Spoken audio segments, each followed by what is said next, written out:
SLBC tunnel వద్ద ఉత్కంఠ కొనసాగుతోంది. ఒకరి మృతదేహాన్ని టన్నెల్లో నుంచి రెస్క్యూ టీం బయటకు తీసుకొచ్చింది. మృతుడు టీబీఎం ఆపరేటర్ గురుప్రీత్ సింగ్ అనుమానిస్తున్నారు. మృతదేహాన్ని నాగర్ కర్నూలు ఆసుపత్రి మార్చురీకి తరలించారు.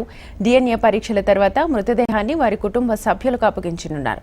మరో 3 మృతదేహాలను సైతం బృందాలు గుర్తించినట్లుగా తెలుస్తోంది. 2 గంటల్లో మరో 2ని వెలికితీసి తరలించే అవకాశం ఉంది. కేరళ డాగ్స్, ఐఐటి నిపుణులు, NDRF, railway Singareni, Hydraa, navy rescue టీంలు కార్మికుల జాడ కోసం కృషి చేస్తున్నాయి. ఇదే అంశానికి సంబంధించి ఫుల్ డీటెయిల్స్ మా ప్రతినిధి నరేంద్రాచారిని అడిగి తెలుసుకుందాం. నరేంద్రాచారి,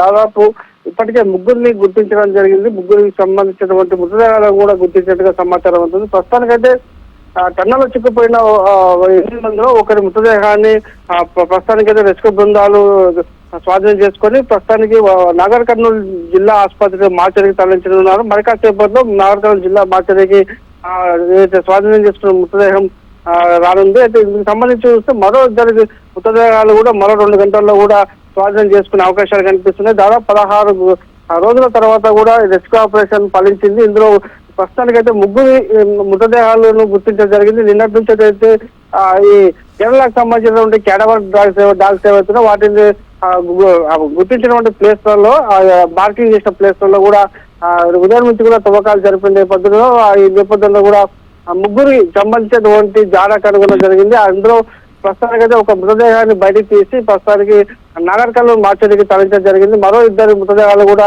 మరి కాసేపట్లో నాగర్ కర్నూలు జిల్లా ఆసుపత్రి నుంచి అవకాశాలు ఉన్నట్టుగా సమాచారం అందుతుంది. మొత్తానికి 16 రోజుల తర్వాత రెస్క్యూ ఆపరేషన్ ఫలించిన నేపథ్యంలో మిగతా 5 మంది కోసం కూడా పూర్తి స్థాయిలో ఇంకా రెస్క్యూ ఆపరేషన్ కొనసాగుతుంది. ఎన్డీఆర్ఎఫ్ బృందాలు, ఎస్డీఆర్ఎఫ్ బృందాలతో పాటు సింగరేణి బృందాలతో పాటు చాలా మంది దాదాపు 12 బృందాలు కూడా ఇప్పటికీ ఈ రెస్క్యూ ఆపరేషన్ లో కొనసాగుతున్నాయి. మిగతా 5 మంది జాడ కోసం కూడా పూర్తి స్థాయిలో కసరత్తు కొనసాగుతున్న పరిస్థితి కనిపిస్తుంది. మట్టిని తొలగించి అంటే ప్రస్తుతానికైతే మిగతా ఈ 5 మందికి సంబంధించి టన్నల్ టీబీఎం మిషన్ ఉన్నట్టుగా తెలుస్తుంది. వీరి జాడ కూడా ఆలస్యమయ్యే అవకాశాలు కనిపిస్తుంది. 3 మాత్రం మిషన్ కు దూరంలో ఉన్న నేపథ్యంలో ఈ 3కి సంబంధించిన డెడ్ బాడీస్ లభించినట్టుగా తెలుస్తుంది. వీళ్ళు అంటే మిషన్ ఏదైతే ప్రమాదం జరిగిందో దానికి 50 మీటర్ల దూరంలో ఈ 3 పడి ఉన్నట్లుగా తెలుస్తుంది. అయితే మిగతా 5 మంది మాత్రం మిషన్ దగ్గర ఉన్న నేపథ్యంలో ఆ 5 మందికి సంబంధించి కూడా కొద్దిగా జాడ ఆలస్యంగా తెలిసే అవకాశాలు కనిపిస్తుంది. వారు కూడా చనిపోయి ఉంటారంటే స్పష్టంగా తెలుస్తుంది. 3 మృతదేహాల్లో ప్రస్తుతానికి ఒక మృతదేహం నాగర్ కర్నూలు జిల్లా ఆసుపత్రికి సంబంధించిన మార్చరీకి తరలించడం జరిగింది. ఇక్కడ వారి కుటుంబ సభ్యులకు డిఎన్ఏ టెస్ట్ చేసిన తర్వాత కుటుంబ సభ్యులకు ఈ మృతదేహాలను కూడా అప్పగించనున్నారు. మొత్తానికి 8 మంది మృతదేహాలను తీసుకొచ్చిన తర్వాతనే కూడా అందరికీ కూడా ఈ మృతదేహాలను వారి కుటుంబ సభ్యులకు అప్పగించే అవకాశాలు కనిపిస్తున్నాయి. Shweta. Right Narendrachari, thank you.